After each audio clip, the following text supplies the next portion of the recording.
Ok, ¿estamos listos para recibir la palabra del Señor? Amén. Yo creo que ya hemos sido bastante edificados por Dios en esta mañana, pero la palabra del Señor siempre debe tener un lugar de máxima importancia en nuestras vidas. Y hoy el hermano Alfredo, anciano de la iglesia, va a compartirnos un tema muy importante. Así que, ¿estamos listos? Estamos atentos a la palabra del Señor. Amén.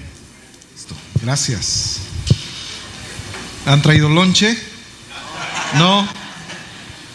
Proyecto terminar como 3:30, 4. Entonces no sé si Dalila tenga venta de sándwich todavía para que puedan salir. No es cierto, ¿verdad? Estoy promoviendo la cafetería solamente. He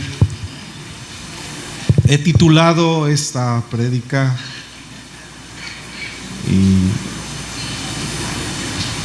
Déjate envolver por el polvo de sus sandalias. Quiero que me ayuden a poner en mute, en silencio, su teléfono. Yo ya corrí todos los volúmenes que ya saben que tiene, 4 o 5 opciones de volumen. Ayúdenme para que durante este tiempo podamos poner atención, no distraernos y esperar lo que Dios quiere hacer hoy. Amén. En verdad que Carlos fue un verdadero discípulo del Señor. Carlos, donde quiera que él iba, durante el tiempo que él estuvo aquí, esa fragancia de Cristo en su vida, tú la podías oler y era muy agradable. Yo creo que ese olor no se va a olvidar. Amén. Va a ser memorable. Fue una bendición el tiempo que él estuvo aquí con nosotros junto con Jenny. Voy a leer algunos pasajes de la Escritura. Lucas 5, 27 a 28. Dice así: tiempo después, al salir de la ciudad, Jesús vio a un cobrador de impuestos llamado Leví sentado en su cabina de cobrador, y él le dijo: sígueme y sé mi discípulo. Le dijo Jesús. Entonces Leví se levantó, dejó todo y lo siguió. Este es uno de los varios pasajes que hablan del llamado que hizo Jesús a sus discípulos. Otro de ellos también está en Mateo 4, del 18 al 21. Mientras caminaba junto al mar de Galilea, Jesús vio a 2 hermanos. Uno era Simón, llamado Pedro, y el otro Andrés. Estaban echando la red al lago, pues eran pescadores. Vengan, síganme, les dijo Jesús, y los haré pescadores de hombres. Al instante dejaron las redes y lo siguieron. Más adelante vio a otros 2 hermanos, Jacobo y Juan, hijos de Zebedeo, que estaban con su padre en una barca remendando las redes. Jesús los llamó y dejaron enseguida la barca y a su padre y lo siguieron. En estos 2 pasajes que he leído, vemos cómo Jesús llama a sus discípulos. De acuerdo a estos textos narrados en los evangelios, algo está fuera del contexto cultural de estos tiempos. Es un cruce de lo extraño y de lo ordinario. ¿Quién es este hombre que desafía a hombres comunes y ordinarios a dejarlo todo para seguirle? ¿Quién es este hombre? Para poder entender el contexto en el cual vemos estos pasajes, echemos una mirada breve a las costumbres del pueblo judío de esa época. Cuando nosotros podemos entender y descubrir analizar ese contexto de cómo eran las costumbres, usos y tradiciones del pueblo de Israel, de los judíos, podemos entender con claridad qué es lo que realmente está pasando. En la época de Jesús había un oficio de mucha importancia y respeto en la sociedad judía. Y este era el oficio de rabino. La palabra rabí o rabino se deriva de la palabra hebrea rab, R-A-V, que significa más, mucho o grande. A veces también esta palabra era utilizada para referirse a un alto oficial o un oficial del ejército. Rab era utilizado para referirse al amo de un esclavo o al amo de un discípulo, por lo que el término rabí literalmente significa mi amo. Y era un término de respeto usado ya sea por un esclavo para dirigirse a su amo o por un discípulo para referirse a su maestro. Cuando Jesús empieza su ministerio, vemos que era reconocido por todos, o mejor dicho, toda clase de personas se dirigían a él como rabí. Y eso es lo extraño, porque Jesús no venía de ese legado religioso que había en esos tiempos, en el tiempo de Jerusalén. Eso es lo extraño. Y Mateo 19:16 dice: un hombre rico lo llamaba Rabí, el joven rico, recuerden la historia. Entonces vino uno y le dijo: Rabí bueno, ¿qué bien haré para tener la vida eterna? También un experto de la Torá, un abogado, en Mateo 22, 35 al 36, lo llamó Rabí. Uno de ellos, experto en la ley, le tendió una trampa con esta pregunta y le dijo: Rabí, ¿cuál es el mandamiento más importante de la ley? También una persona común lo llamó Rabí. Lucas 12:13, le dijo uno de la multitud: Rabí, di a mi hermano que parta conmigo la herencia. Lucas 19:39 también dice que un fariseo lo llamó Rabí. Entonces algunos de los fariseos entre la multitud le dijeron: Rabí, reprende a tus discípulos. Por último, vemos a un saduceo, uno de esos hombres religiosos que eran pudientes en ese tiempo. Muchos de ellos eran ricos. Lucas 20, 27 al 28, llegando entonces algunos de los saduceos, los cuales niegan haber resurrección, le preguntaron diciendo: Rabí, Moisés nos escribió, si el hermano de alguno muriere teniendo mujer y no dejara hijos, que su hermano se case con ella y levante descendencia a su hermano. Es aquí como en algunos pasajes vemos cómo era notorio en diferentes estratos de la sociedad, inclusive religiosos, se referían a él, se acercaban a él reconociendo que era un rabí. Algo típico de los rabinos del primer siglo era que viajaban de un lugar a otro, eran itinerantes. Ellos iban enseñando. Algo que motivaba a ese mover de un lugar a otro era que ellos iban enseñando. Iban enseñando la Torá y dependían de la hospitalidad de las personas. Ellos enseñaban en las afueras, en los campos, bajo un árbol, en los pueblos, en las plazas, en las sinagogas, en el templo. Ese era el lugar, el foro donde los rabinos enseñaban en ese tiempo. Se cree que había cientos y miles de rabinos circulaban en la tierra de Israel en ese primer siglo. Era algo muy común. Entonces, para ese tiempo, cuando Jesús empezó a enseñar, muchos empezaron a descubrir que él era un rabino, que conocía muy bien la Escritura. Déjame decirte que la Escritura dice que Jesús también recorría muchos lugares.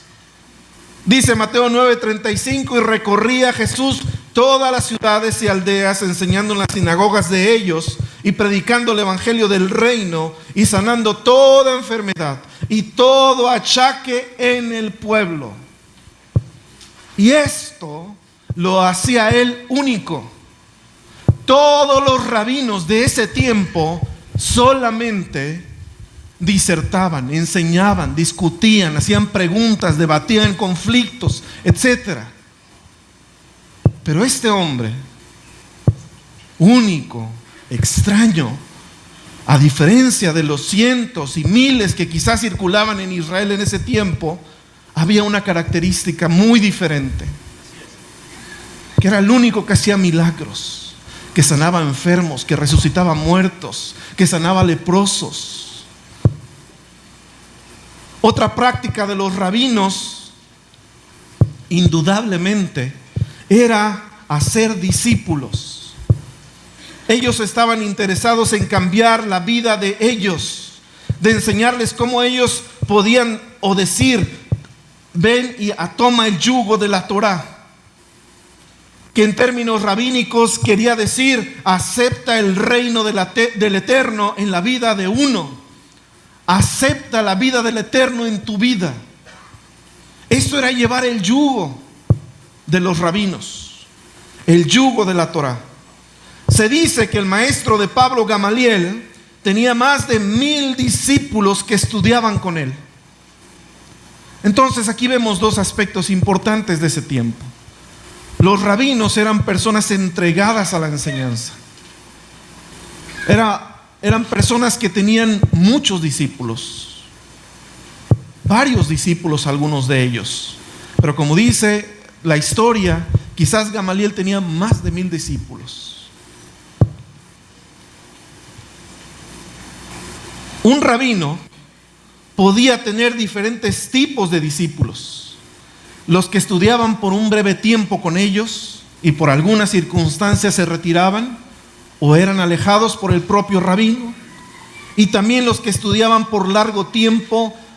Para estos últimos significaba viajar constantemente por caminos polvorientos.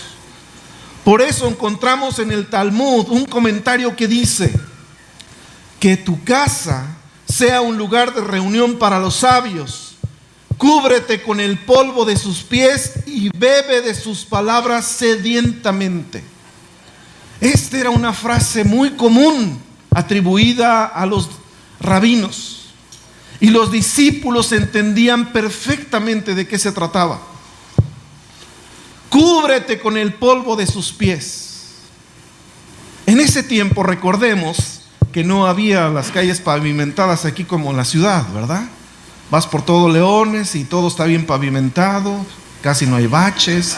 No sé si para donde tú vives, pero ahí el tema no estaba pavimentado, era tierra.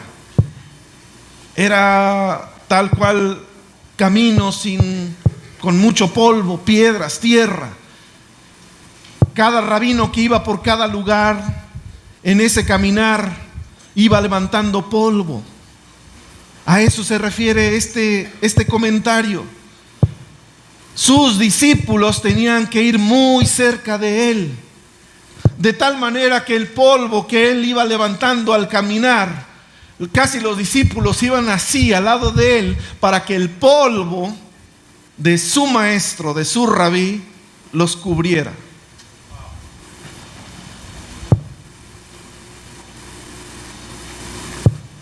Una persona sentada a los pies de un rabino significaba que era un discípulo del rabino.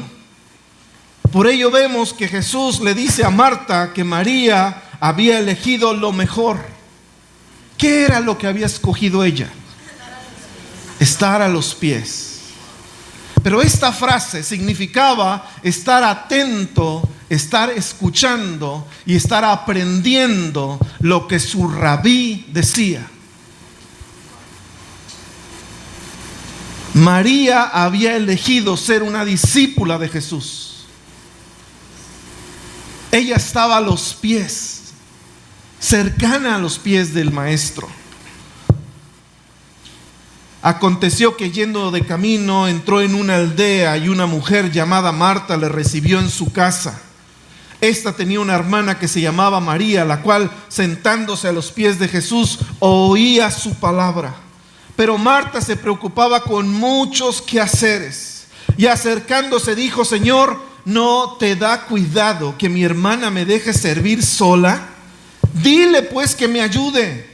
Respondiendo Jesús le dijo: Marta, Marta, afanada y turbada estás con muchas cosas, pero solo una cosa es necesaria, y María ha escogido la buena parte, la cual no le será quitada. Vamos a entrar un poco a ver cómo era el proceso de la formación de los discípulos en este tiempo para los judíos. Y este tiempo, según la tradición, según la historia, lo marcaban de tres formas, de tres ciclos. La cultura judía tenía un tratamiento muy especial para la educación. Es así como un niño que llegaba a la edad de 5 o 6 años. ¿Quién de aquí tiene un hijo de 5 o 6 años? Ok, y hemos tenido, ¿verdad?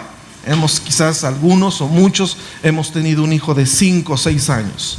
Y sabemos que es un pequeño. ¿Ok?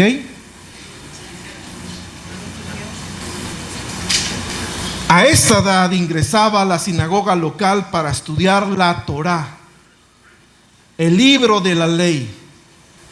A este pequeño, desde los 5 o 6 años, se le enseñaba a amar la Torá. Para un pequeño, la Torá significaba todo. Desde muy pequeños, a ellos les inculcaban que la Torá, la escritura, era un tesoro. Y los encargados, aparte de los padres, eran los rabinos. Y los niños aprendían a atesorar la palabra. Este tipo de sofisticada educación era un tipo de colador. Ponme atención.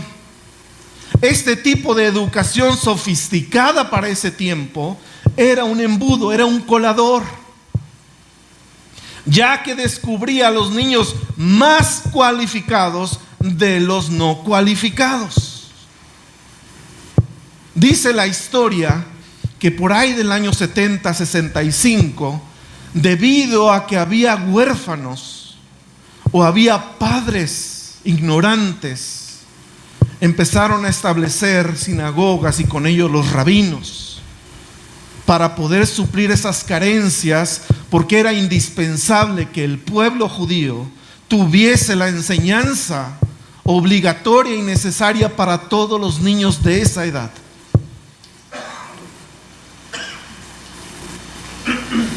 Esta primera etapa era conocida como Bet Sefer. ¿Me ayudan a repetir?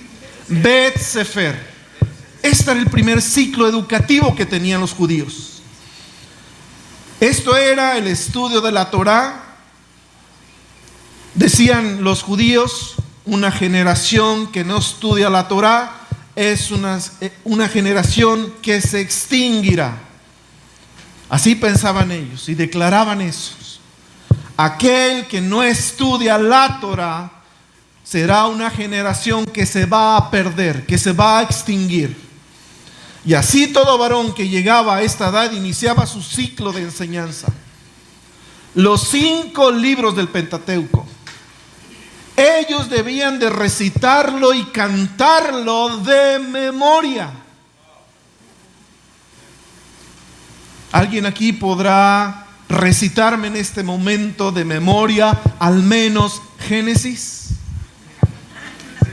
A ver, déjenme decirles, porque Génesis creo que tiene 50 capítulos, pero déjame decirte, Levítico tiene menos, 27. ¿Alguno de ustedes me puede recitar de memoria? Es más, te invito a un Starbucks al rato y me lo recitas de memoria durante 3-4 horas. No sé cuánto tiempo nos llevemos. ¿Hay alguien aquí? Merari.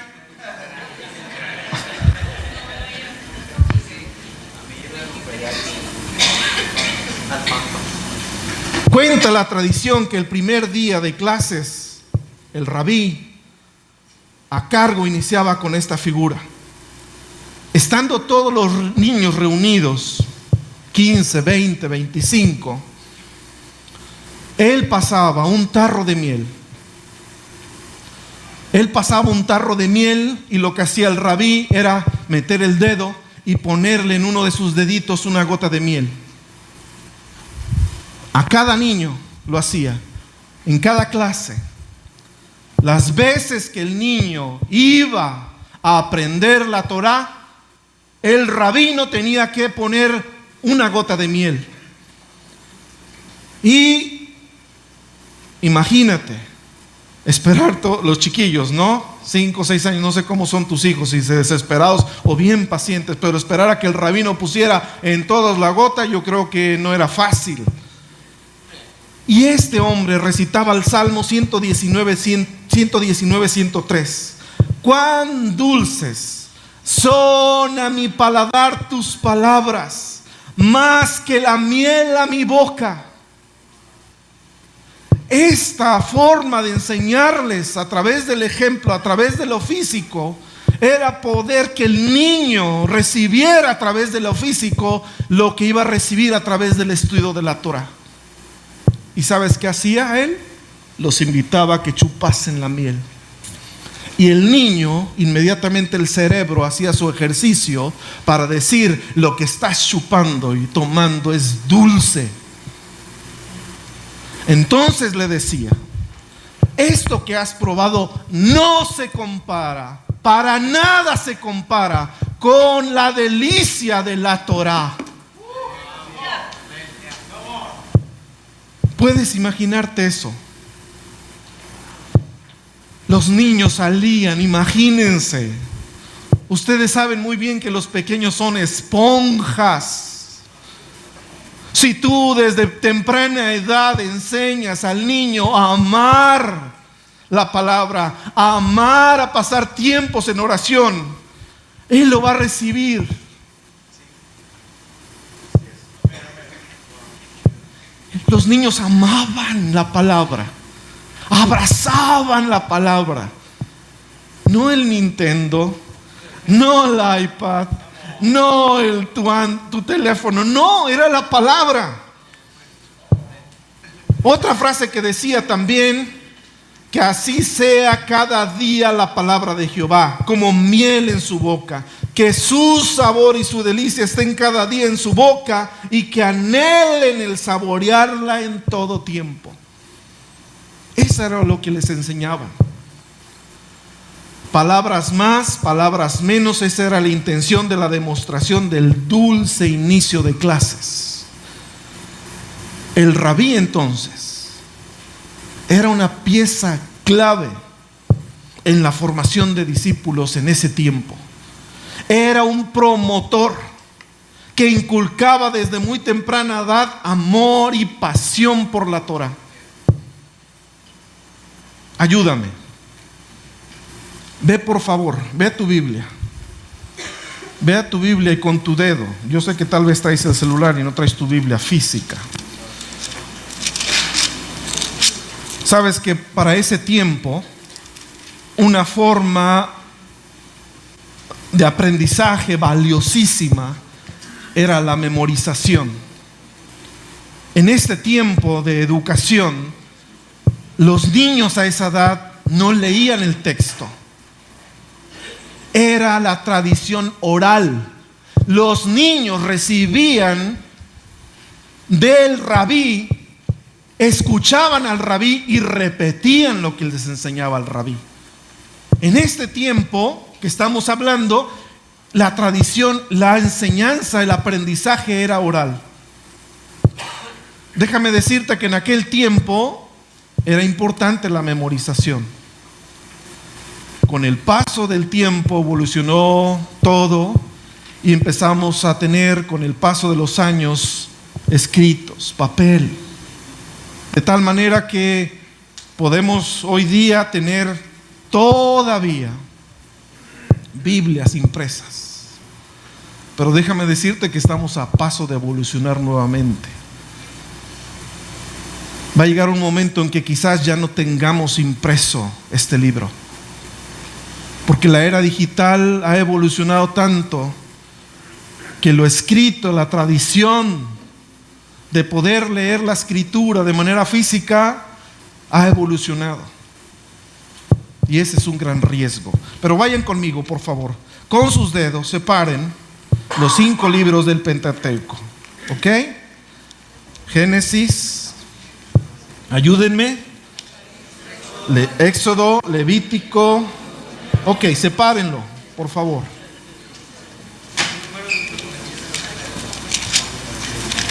¿Ya lo tienen? Ok, sepárenlo ahora. Así, háganlo así. Hagan esto así. ¿Sabes que esto, que lo estoy haciendo con mis dedos de Génesis a Deuteronomio, entre los 5 y los 10 u 11 años, un niño, si tú vivieses, escúchame bien, si tú vivieses en ese tiempo y tu pequeño estuvo a los pies del rabí durante 5 años, esto era lo que el pequeño se aprendía de memoria.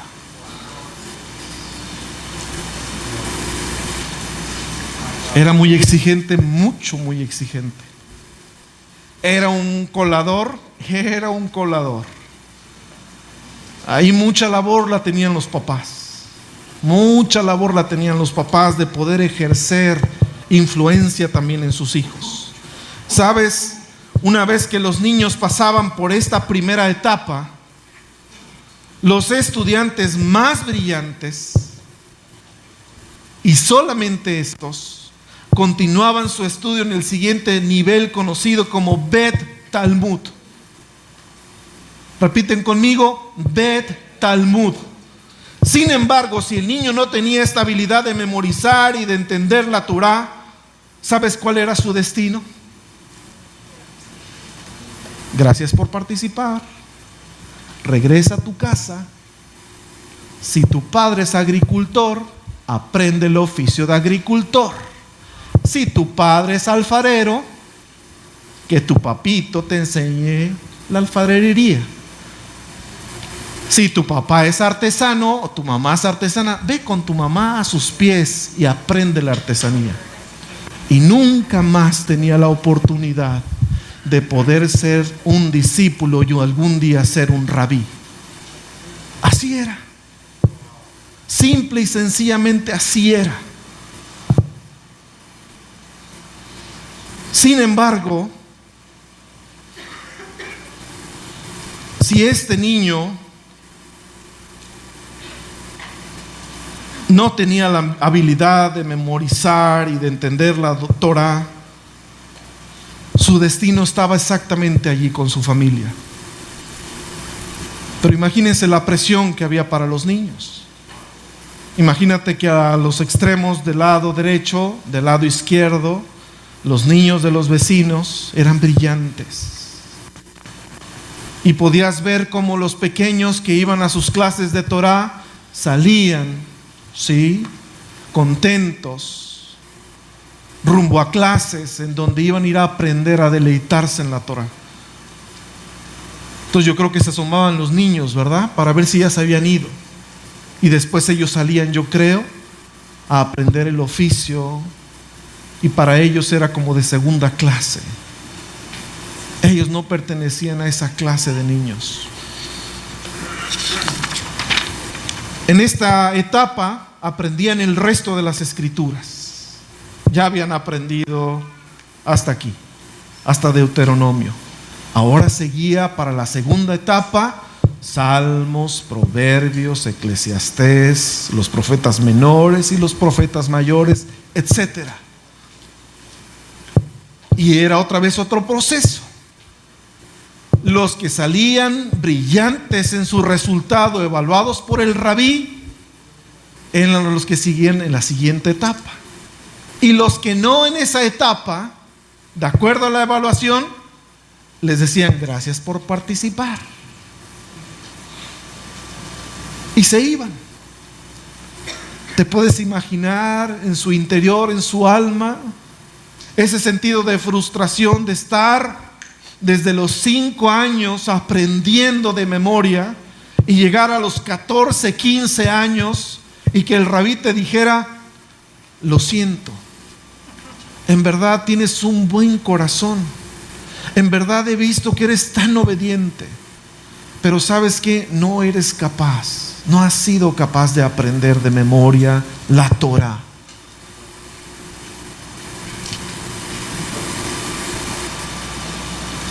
En esta etapa también aprendían el arte de la dialéctica. Por medio de este arte tradicional conocido como el Bilbul, era el arte de responder con preguntas. Así, por ejemplo, cuando a un niño se le preguntaba ¿cuánto es 2 más 2? Tal vez para nuestra cultura occidental es 4. Para un niño judío instruido en ese sistema era pensar: ¿cuánto es dividido 16 entre 4? Esa era la manera en que eran enseñados estos niños a responder una pregunta.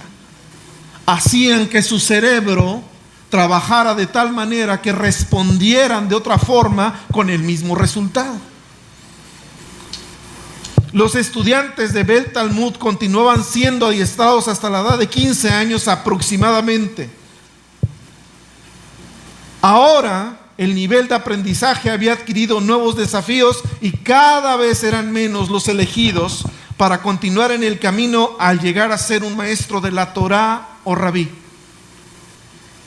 Ya se habían depurado, ya en el camino se habían quedado algunos. Yo me acuerdo cuando en la etapa de la preparatoria de mis hijas, ellas estuvieron en prepa de 3 años, me decían que ya entrando al segundo año, algunos de sus compañeros o varios de sus compañeros habían tirado la toalla.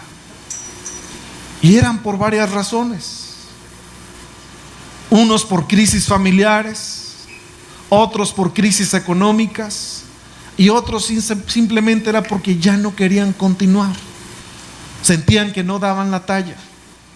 Así era lo que sucedía en ese tiempo. La tercera etapa, y con esto termino parte de la historia del pueblo judío, esta etapa se llamaba Bet Midrash. Aquí los estudiantes debían buscar un rabí que estuviese dispuesto a tomarles como discípulos. Pero no cualquier estudiante era aceptado como discípulo. El candidato a discípulo o seguidor debía pasar por una ardua entrevista con el futuro rabí, quien le examinaba concienzudamente para ver si el candidato era digno de continuar con su yoke. Era su estilo de interpretación de las escrituras. Si el rabino, al momento de examinar a este joven, no daba el kilo, le decía: gracias, pero no eres apto de ser mi discípulo. El rabí debía asegurarse de que este joven tuviera lo necesario para continuar su legado. Era tanto el compromiso que tenía el rabí, que él tenía que cerciorarse. No había condescendencias. No era así: es el hijo de mi vecino, ¿verdad? Que tengo años de conocerlo, vamos a darle la mano, le voy a aprobar a su hijo como discípulo. No había tal cosa. El rabí tomaba a este joven que él había aprobado y le decía una forma muy particular a este joven, y le decía: Lech aharai, Lech aharai. Esta palabra significa ven y sígueme. Sabes que esta palabra para ese tiempo, para esos jóvenes, era lo máximo. Era la aprobación de que ellos habían sido graduados ahora sí para ser discípulo y seguir de cerca a su rabino. Es como si viniera el rector de la Universidad de Oxford, según en el 2017 la mejor universidad del mundo. Imagínate que llegara después de que has terminado la preparatoria a tu casa y toca a la puerta de tu casa ese rector y te saluda y te dice: ¿sabes? Quisiera que vinieras a estudiar y tuviese el honor de tenerte como estudiante en nuestra universidad. Ven y sígueme. Tienes beca del 90%. Imagínate. Algo así, para poder tener un contexto, era lo que sentía y lo que experimentaba este joven de 15, 16 años. Yo creo que cuando él salía después de que el rabino lo había tocado y le había dicho: ven y sígueme, él iba súper contento, él iba gozoso. Él decía: ha valido mi esfuerzo, ha valido mi desvelo, ha valido todo, tantos sacrificios, tantas cosas que he dejado por ser un discípulo, y mi rabino me ha dicho: ven y sígueme. Era lo máximo. ¿Puedes entender esto?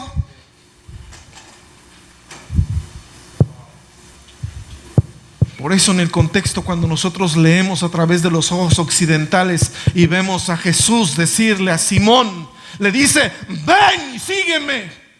Dice la escritura que este hombre, dejando todo lo que tenía, las redes, todo lo que estaba a su custodia, lo que tenía para trabajar, dice que dejándolo todo, lo siguió.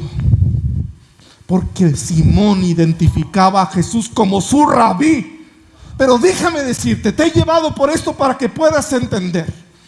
Los 12 discípulos de Jesús eran despreciados, eran desechados, eran de esos niños que cuando había pasado el primer grupo, el primer ciclo de estudios, o el segundo o el tercero, habían sido desechados y les habían dicho: ve con tu papá pescador para que remiendes redes, hagas redes, las eches al mar y te vas a hacer pescador. Ese era Simón, ese era Felipe, ese era Mateo. ¿Qué significado tenía para ellos el que Jesús les dijera: lech aharai, lech aharai, sígueme, sígueme? Es como si Jesús en este momento se bajara y empezara a caminar entre ustedes y te dijera: ven, sígueme. Ven y sígueme, ven y sígueme. No era ven y sígueme, ven. Imagínate, para el contexto de nosotros el día de hoy, para muchos quizás no tiene sentido, pero para ellos era muy importante, muy importante. Era la cosa más grandiosa que pudiese habérseles pasado en su vida. Que alguien viniera y les dijera: eres tan valioso, yo veo valor en ti, yo veo un potencial en ti. Imagínate que el Señor, aquel que empezó a hacer bienes, a hacer milagros, había personas muertas que iba y estaba muerta la persona y le decía: levántate, y ver las personas con sus ojos que ese hombre levantaba muertos y ningún rabino lo hacía. Era tremendo. Era decir: este hombre no es común, es un extraño, pero es único, es extraordinario. ¿Te puedes imaginar eso? Ese llamado que hacía Jesús a sus discípulos no era cualquier llamado. ¿Sabes que Pedro nunca volvió a andar allí cerca de la playa para seguir su oficio? Siguió a Jesús de cerca, muy, muy de cerca, de una manera muy estrecha. Ahorita voy a hacer algunos comentarios acerca de ello, porque cuán importante es saber la importancia de ser un discípulo para Cristo.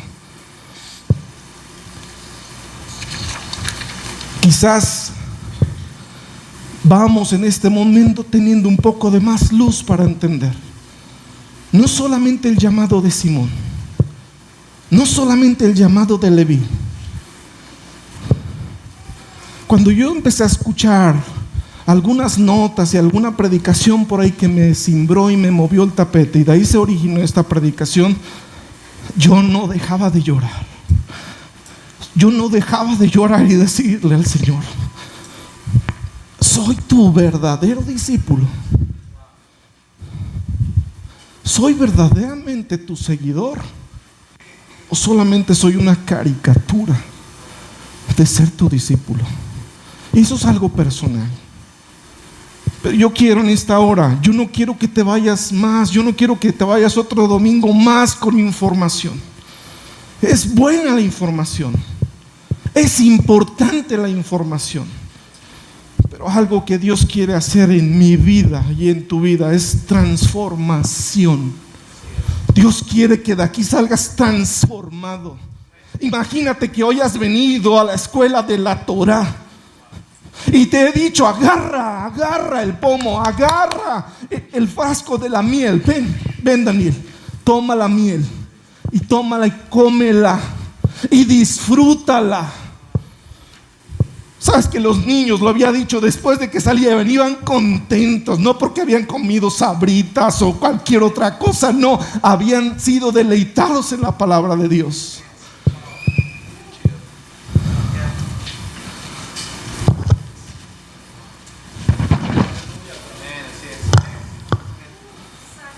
Era tal la obsesión de un discípulo. Escúchame bien.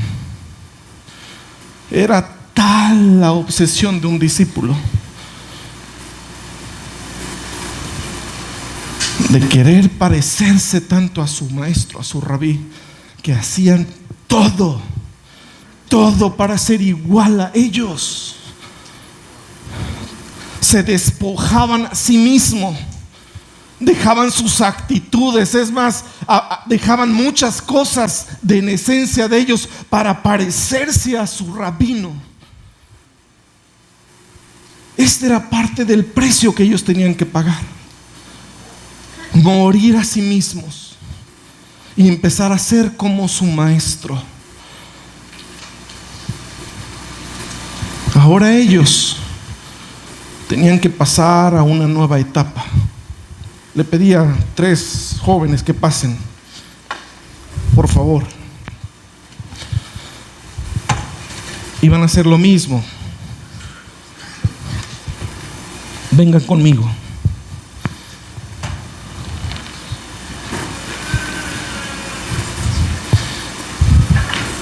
Quiero transmitirte de manera visual esa obsesión.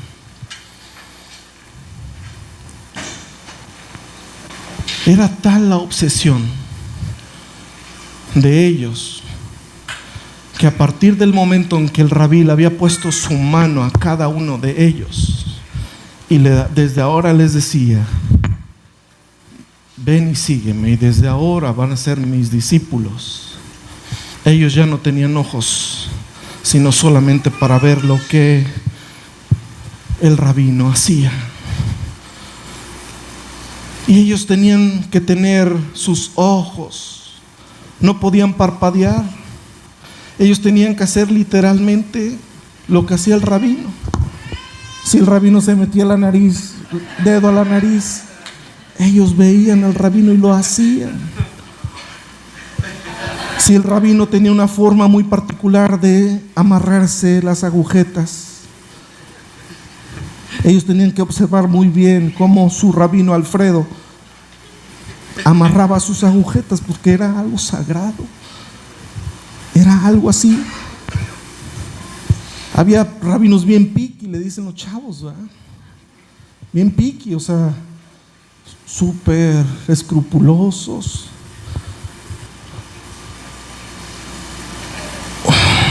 Si el rabino, déjenme hacerles algo a ver si son tan obedientes mis discípulos.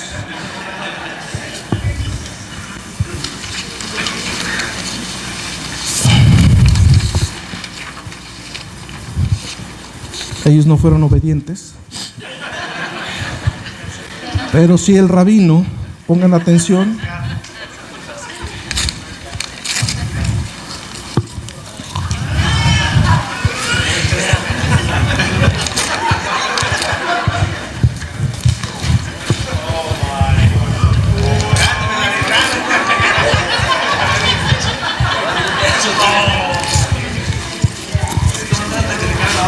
tiene que digerirlo, o sea, tiene que masticar suavemente.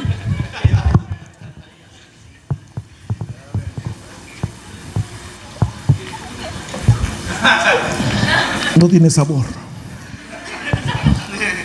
Todo, en verdad, es algo chusco, pero en verdad, los discípulos no tenían ojos para hacer exactamente lo que hacía su rabí.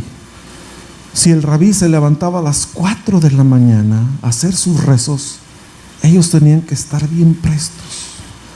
Los discípulos se iban a vivir literalmente con sus maestros. Ellos estaban al 100% dedicados, estaban consagrados a la vida de su rabí. ¿Por qué? Porque el anhelo de ellos también era ser un día un rabino, ser de influencia para muchos. Listo, muchas gracias. Gracias, démosles un fuerte aplauso a mis ayudantes. Hasta aquí hemos aprendido algo de lo que significaba en ese tiempo imitar.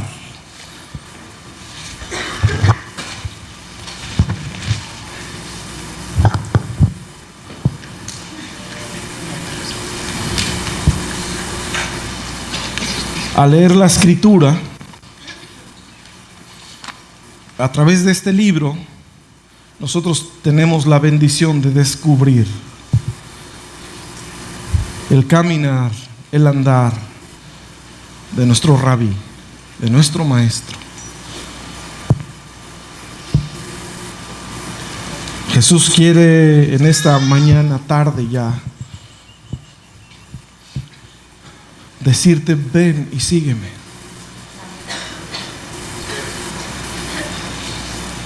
Jesús te llama hoy a decirte: ven y sígueme. Él quiere que tú en verdad seas su discípulo.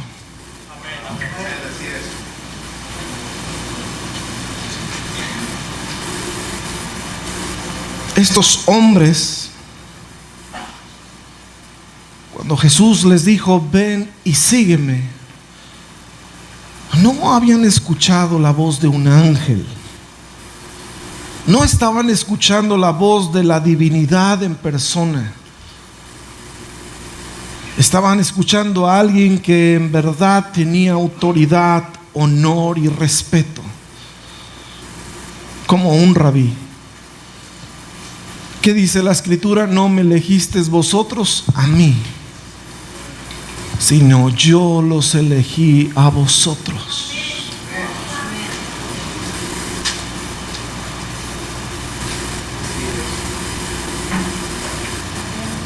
Y sabes que tú podrás decir: es que no soy cualificado, soy tan temeroso, soy tan introvertido. Quizás puedas decir: tengo años lidiando con un pecado oscuro en mi vida. Tal vez puedas decir: tengo años sin leer la escritura. Pero ¿sabes qué? Hoy el Señor no te está invitando a esta escuela en donde pasaban el colador y solamente los cualificados, los brillantes, daban el kilo. ¿Tú crees que yo estoy aquí porque doy el kilo, porque he dado el ancho, lo alto, lo profundo? Y puedo decir: es que a mí el Señor me ha llamado para servirle porque estoy sumamente cualificado.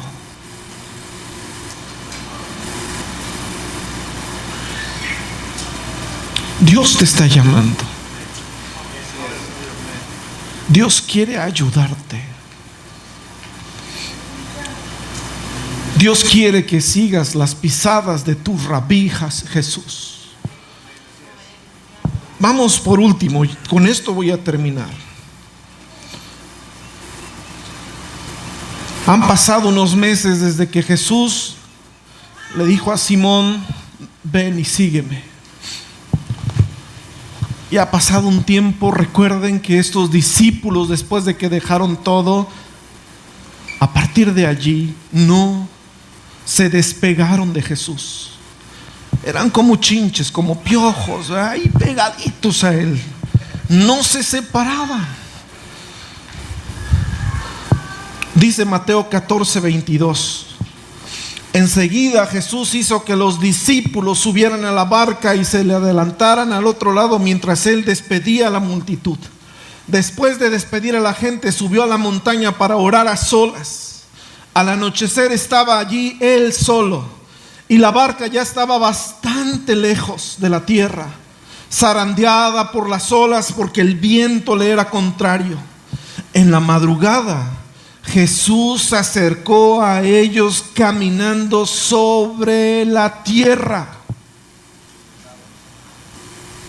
Dice la Escritura, caminando sobre el agua, desafiando y rompiendo las leyes de la naturaleza. Cuando los discípulos lo vieron caminando sobre el agua, quedaron aterrados. No podían distinguir, tal vez era la hora, tal vez era la bruma, no lo sé. Pero ellos exclamaron: es un fantasma, gritaron de miedo. Pero Jesús les dijo enseguida: cálmense, cálmense, soy yo su rabí, soy yo su Señor. Recordemos que cuando la palabra rabí era usada, era: yo soy su amo. Yo hace meses les dije: vengan y síganme.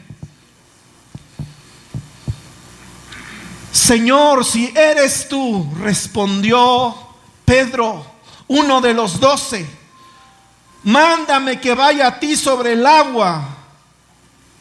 Ven, dijo Jesús.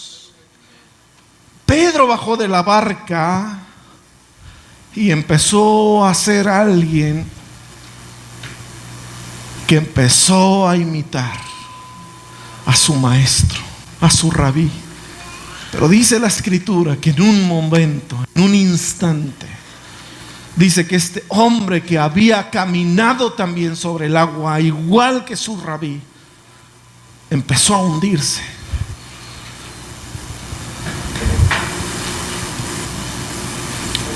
Y sabes que algo que el Señor quiere que hagamos es que nosotros podamos seguirle, imitarlo. Las obras que yo hago, vosotros también la haráis, y mayores cosas haráis o haremos. ¿Puedes entender esto? Él es nuestro ejemplo. Él es nuestro ejemplo. Sabes que mientras los 11 se quedaban en la barca, había uno que estaba desafiando a la misma ley que su rabí estaba desafiando. Y él salió de la barca y empezó a caminar. Empezó a caminar como su maestro lo había hecho. ¿Sabes por qué era necesario que él, Jesús, le dijera: soy yo? Porque él no podía ver, no podía distinguir. Tal vez en verdad era otra persona que si le hubiese dicho: ven a las aguas, no hubiese ido, por la razón de que no era su rabí. Pero como se dio cuenta y Jesús le dijo: soy yo, Pedro empezó a caminar en pos de él. Pedro había puesto sus ojos en Jesús, pero en un momento dice la Escritura que empezó a hundirse, y Jesús le dice: hombre de poca fe. ¿Pero fe en quién?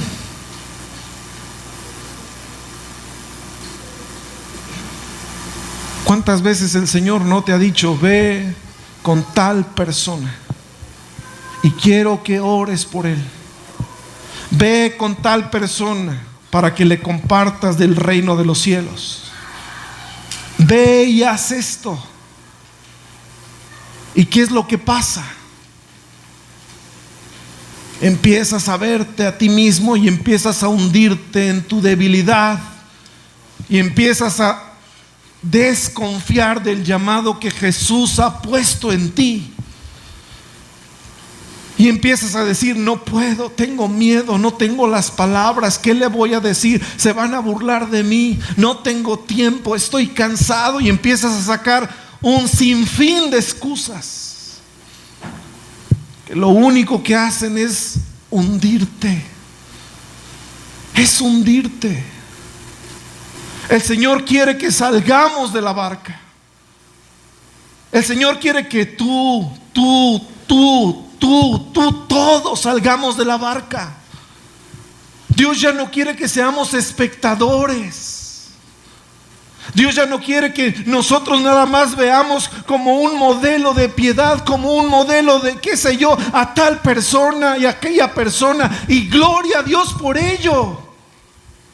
Hoy hemos honrado a Carlos y gracias a Dios por ese discípulo de Cristo. Si Carlos nos mandara una carta en este momento, ¿sabes qué diría? Sed imitadores de mí como yo de Cristo. Ese es un verdadero discípulo. Carlos no era el rabí.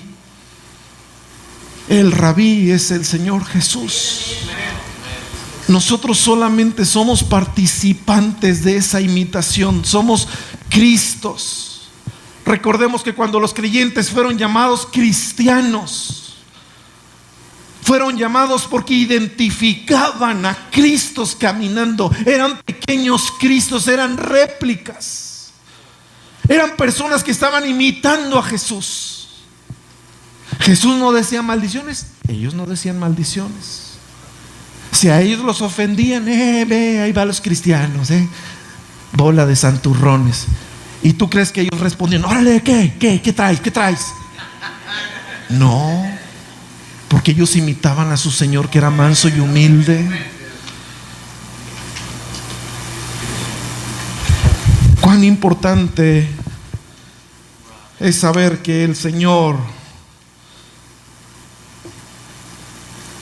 sea nuestro modelo. La actitud del discípulo desde el momento que comenzaba su enseñanza era seguir las pisadas de su maestro, literalmente.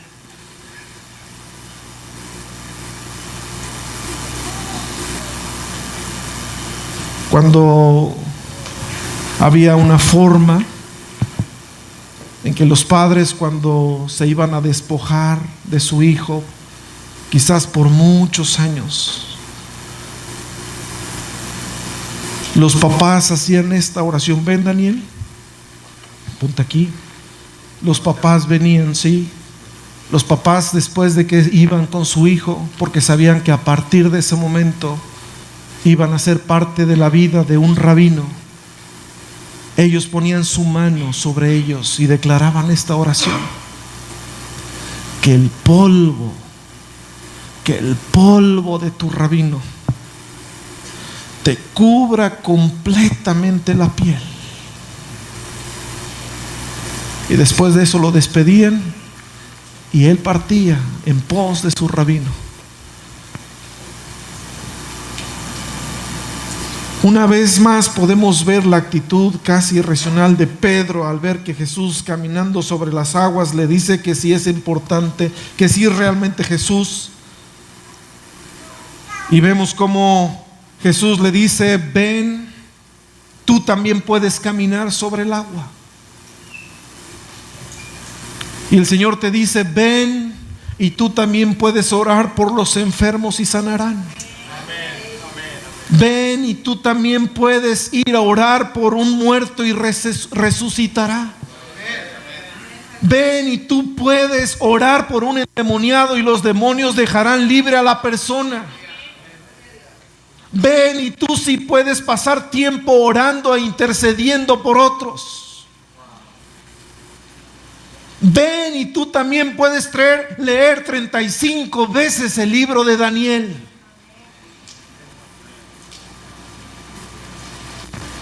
Solamente tenemos que seguir las pisadas del Maestro. Son 1:25.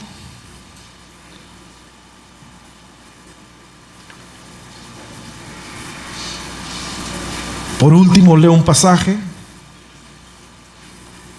Mateo 10, del 5 al 8. A estos 12 envió Jesús y les dio instrucciones diciendo: por camino de gentiles no vayáis, y en ciudades samaritanos no entréis, sino id antes a las ovejas perdidas de la casa de Israel, y yendo predicad diciendo: el reino de los cielos se ha acercado. Sanad enfermos, limpiad leprosos, resucitad muertos, echad fuera demonios. De gracia recibisteis, dad de gracia. Hay un versículo después, el versículo 10. Vueltos los apóstoles, ¿cuántos eran? 12. Le contaron todo lo que habían hecho. ¿Desde cuándo no le cuentas al Señor Jesús todo lo que Él te ha mandado que hagas? ¿Desde cuándo no te sientas con el Señor y le dices: Señor, recibí de tu Espíritu Santo, que es poderoso? Y ¿sabes qué, Señor? Fui a tal lugar, fui con tal persona, hice esta acción. ¿Desde cuándo no vas a contarle al Señor lo que Él te ha mandado a hacer? Estos momentos para los discípulos fueron memorables, fueron imborrables. Sabes que esta primera experiencia marcó totalmente su vida. Eran de esos discípulos que no había en ese tiempo.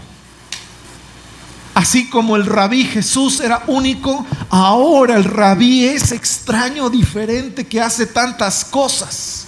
Ahora se estaba replicando en sus 12. Ahora los 12 estaban haciendo lo que habían visto hacer a su rabí. Imagínate cada uno de ellos contándoles las historias a Jesús de lo que había acontecido. Imagínate a Felipe decirle: rabí, mientras íbamos pasando por aquella calle desolada, de repente, Señor, escuché un gemido. Y empecé a escuchar como un lamento, Señor Jesús. Y sabes que la persona que estaba ahí, yo la escuchaba y se quejaba. Ay. Le contaban santo y seña de lo que había pasado. Y él, siguiendo narrando, le decía: Señor, en la esquina de un lugar estaba una persona, pero no tenía figura humana. Sabes que de lejos, a cierta distancia, olía tan feo. Era una bola humana, no tenía forma. Solamente podía escuchar a distancia el lamento y el gemido, y podía ver sus ojos lastimeros que me miraban tratando de que yo les pudiese ayudar. ¿Y sabes qué, Señor? Tu compasión me orilló a acercarme a él y decirle: en el nombre de mi rabí Jesús, sé sano. Y dice: wow, Señor. Empecé a darme cuenta que esta persona empezó como a enderezarse, y empecé a ver su piel. Empecé a ver la piel cómo se estaba transformando, de tener así como hinchazón, como llagas. Empecé a ver cómo se transformaba su piel como de un bebé. Y sabes que esa persona empezó a llorar porque había sido sanado de la lepra, Señor. Y sabes que, Señor Jesús, eso no me había pasado nunca. Yo no había tenido la experiencia de poder orar con alguien y ver cómo era libre de su enfermedad. ¿Puedes entender esto, Señor Jesús? No fui yo. Cuando yo oré por él, dije: en el nombre de mi rabí, de mi amo, Señor Jesús, sé sano. Y empezó a suceder todo. Y sabes, No terminó allí. Andrés estaba ansioso. Y le dice: ya termina, porque yo también quiero contarle. Dice la escritura que todos vinieron después de lo que habían experimentado a decirle a Jesús lo que había sucedido. Andrés, ansioso por contar lo que había sucedido, también interrumpió a Felipe y le dijo: Rabí, sabes que al pasar cerca de una casa oí un grande lamento y la gente, yo oía, Señor, yo oía como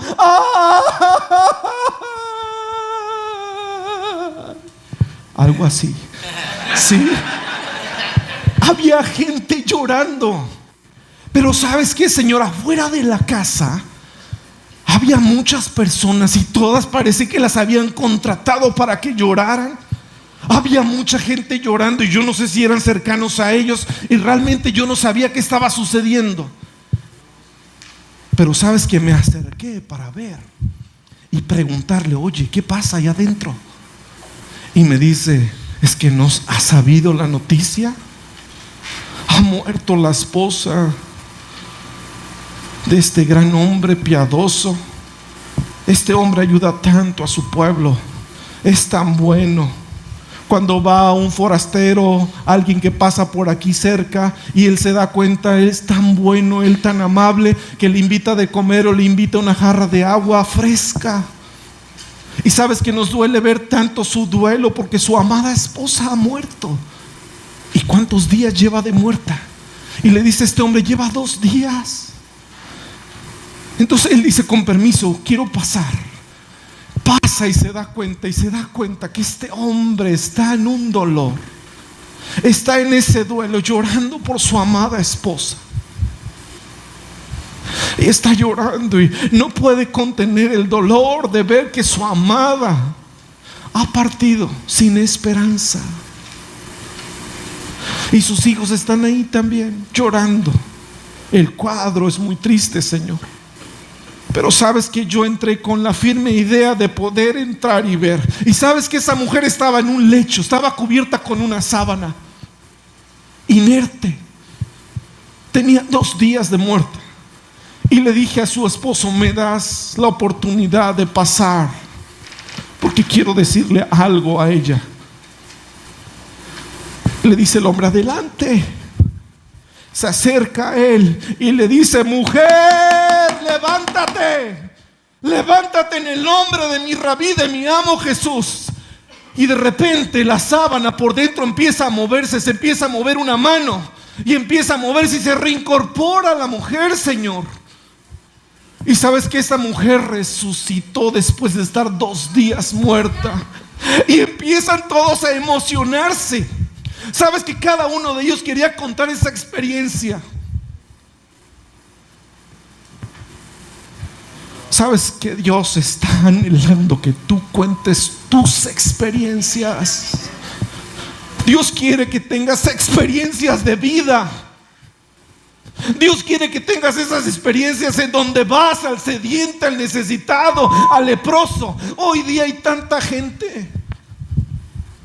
Hemos escuchado el testimonio de una joven que estaba a punto de quitarse la vida. Y llegó un discípulo y le dijo: hay esperanza para ti. Cristo te ama. Cristo tiene planes y propósitos para tu vida. Y a ella entró la luz y la esperanza de la fe en Jesús para decir: vale la pena seguir. Y ella está aquí, ustedes la conocen. Sabes que el Señor está buscándote. El Señor quiere llamarte como discípulo y decirte: basta ya. Basta ya, yo quiero que vengas y me sigas y me imites. Que seas como yo. Dice la escritura que ejemplo Él nos ha dado para seguir sus pisadas y ser como Él. Tenemos que caminar en fe. Tenemos que salir de la barca. Basta ya de estar en la barca. Empieza a caminar en lo sobrenatural. Tenemos un Señor que sobrepasa lo natural, que rompe las leyes de la naturaleza. Sabes que parte de esas leyes de la naturaleza es: tú le dices a una persona esta palabra que está escrita en un libro físico, Y esta palabra, al salir, al volar y tocar el corazón y la mente de la persona, se transforma en la palabra de Dios, en la palabra que da esperanza, fe, confianza, seguridad y salvación. Solamente di la palabra con fe, con confianza.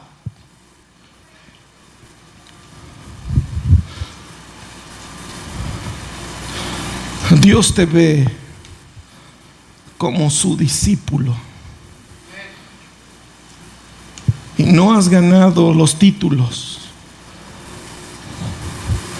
Nadie de aquí puede decir: yo he aprobado los 7 cursos que el Señor Jesús me pide para ser su discípulo.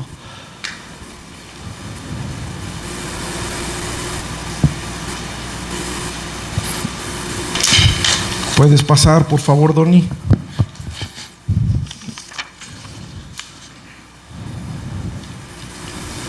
Quiero que cerremos nuestros ojos.